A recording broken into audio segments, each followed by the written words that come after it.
ऐसा लगता है कि बिहार में खेला तो होगा और ये खेला होगा बीजेपी के आजमाए हुए फॉर्मूले ऑपरेशन लोटस की तर्ज पर, जिसके सूत्रधार इस बार लालू यादव बनेंगे। और अभी तक जिस फॉर्मूले से बीजेपी अलग अलग राज्यों में चुनाव हारने के बाद भी सरकार बनाती आई है, उसी फॉर्मूले का इस्तेमाल कर लालू यादव और तेजस्वी यादव जेडीयू बीजेपी की सरकार गिरा देंगे। आखिर क्या है इस दावे की वजह और आखिर बीजेपी ने ऐसा किया क्या है कि इस दावे को बल मिलता जा रहा है, बात करेंगे विस्तार से। नमस्कार, मैं हूं अविनाश और आप देख रहे हैं अनकट। देश के जिन भी राज्यों में गैर बीजेपी की सरकार है और उसमें भी गठबंधन की सरकार है, तो वहां के मुख्यमंत्री, वहां के विधायक, वहां के नेताओं को यह डर लगा रहता है कि पता नहीं कब ऑपरेशन लोटस हो जाए और उनकी सरकार गिर जाए। जब जब ऐसी नौबत आती है, सरकार बचाने की कवायद करने वाली पार्टी अपने विधायकों को किसी होटल में, किसी रिजॉर्ट में, अपने प्रदेश से बाहर किसी 5 सितारा होटल में ठहरा देती है, ताकि विधायक बाहर से किसी नेता से संपर्क में रह ही नहीं पाए और वो सरकार बचा ले। हालांकि अधिकांश मामलों में रिजॉर्ट पॉलिटिक्स असफल ही होती है और बीजेपी को जहां सरकार बनानी होती है, ऑपरेशन लोटस चलाकर सरकार बना ही लेती है।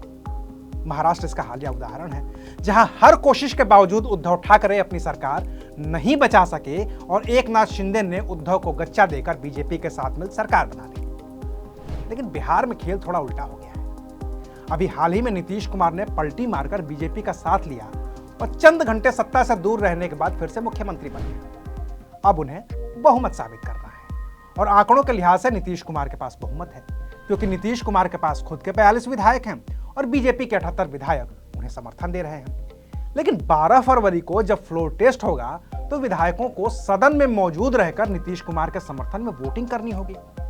ऐसे में जेडीयू और उससे ज्यादा बीजेपी को इस बात की आशंका है कि कहीं लालू यादव उनके विधायकों को उन्हीं के दांव से तोड़ न दें, जिससे कि नीतीश कुमार 12 फरवरी को सदन में बहुमत साबित ही न कर पाए। और इस डर की वजह जायज भी है, क्योंकि लालू यादव बीजेपी के साथ ऐसा खेल कर चुके हैं।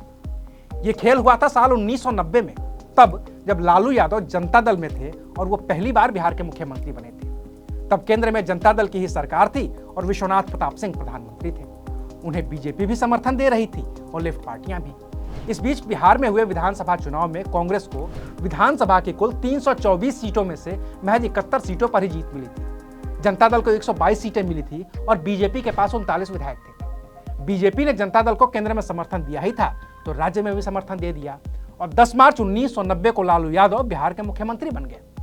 लेकिन उसी साल लालकृष्ण आडवाणी ने सोमनाथ से अयोध्या तक की रथ यात्रा निकाली, जिसे लालू यादव ने समस्तीपुर में रोक दिया और लालकृष्ण आडवाणी को गिरफ्तार करवा दिया। 23 सितंबर 1990 को ही आडवाणी की गिरफ्तारी के बाद भारतीय जनता पार्टी ने जनता दल सरकार से समर्थन वापस ले लिया। ऐसे में केंद्र में तो विश्वनाथ प्रताप सिंह की सरकार गिर ही गई, लेकिन बिहार में लालू यादव ने खेल कर दिया। दरअसल बिहार में तब भारतीय जनता पार्टी के बड़े नेता हुआ करते थे इंदर सिंह नामधारी, संघ से ताल्लुक रखते थे, डाल्टनगंज से विधायक हुआ करते थे। लेकिन लालू यादव के कहने पर इंदर सिंह नामधारी ने भारतीय जनता पार्टी को ही तोड़ दिया। अपने साथ 13 विधायक लेकर पार्टी से अलग हो गए और नई पार्टी बनाई संपूर्ण क्रांति दल। इस दल ने जनता दल, या कहिए कि लालू यादव का समर्थन कर दिया और लालू यादव अपनी सरकार बचाने में कामयाब रहे। बाद में पार्टी का भी विलय हो गया। अब बीजेपी और जेडीयू दोनों को इस बात का डर सता रहा है कि कहीं लालू यादव फिर से अपनी 34 साल पुरानी चाल न दोहरा दे। हालांकि ये इतना भी आसान नहीं होगा, क्योंकि अब दल बदल का कानून लागू है और इस वक्त पार्टी तोड़ने के लिए कम से कम 2/3 विधायकों का टूटना जरूरी है, तभी उनकी सदस्यता बची रह पाएगी। ऐसे में विधायकों को तोड़कर अपने समर्थन में करना तो लालू तेजस्वी के लिए आसान नहीं होगा। हाँ, इतना हो सकता है कि कुछ विधायक लालू और तेजस्वी के कहने पर अविश्वास प्रस्ताव के दौरान सदन से गैर मौजूद रहें और तब बहुमत का आंकड़ा 115 तक पहुंच जाएगा, तो तेजस्वी यादव कांग्रेस और लेफ्ट की सहायता से अपनी सरकार बना लेंगे। हालांकि बीजेपी ने अपने विधायकों को बचाने के लिए बोधगया भेज दिया है।